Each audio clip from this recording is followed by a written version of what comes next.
এসেছি কলকাতা থেকে, দমদম থেকে। আমরা প্রায় বছরই আসি। তো এটা তো একটা অপূর্ব অভিজ্ঞতা।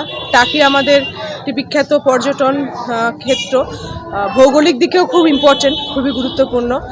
আর বছরের শেষ দিন আর বছরের শুরুর দিন এখানে কাটাতে ভালোই লাগে। আরও ভালো লাগবে যদি সীমান্তের সমস্ত উত্তেজনা প্রশমিত হয়ে মানুষের সঙ্গে মানুষের বিভেদ যদি ঘুচে যায়। নতুন বছরে এই আশা নিয়ে আমরা শুরু করব। ধন্যবাদ। নৌকা তো ভ্রমণ করলে বাংলাদেশ থেকে তো মানুষ খুব কাছে থেকে দেখলেন, কেমন লাগবে? আমাদের মধ্যে তো মানুষের সাথে মানুষের তো বিভেদ নেই, কিন্তু যা রাজনৈতিক ভৌগোলিক যা উত্তেজনা, আশা করব খুব তাড়াতাড়ি মিটে যাবে। সমস্ত সীমানা মানুষের মনের আর মনের বাইরে একদিন মিশে যাবে, সব দূর হয়ে যাবে, আমরা এক হয়ে যাব। দেখা যাক। আপনার নাম? আমার নাম doctor Jayashree Konar. Thank you.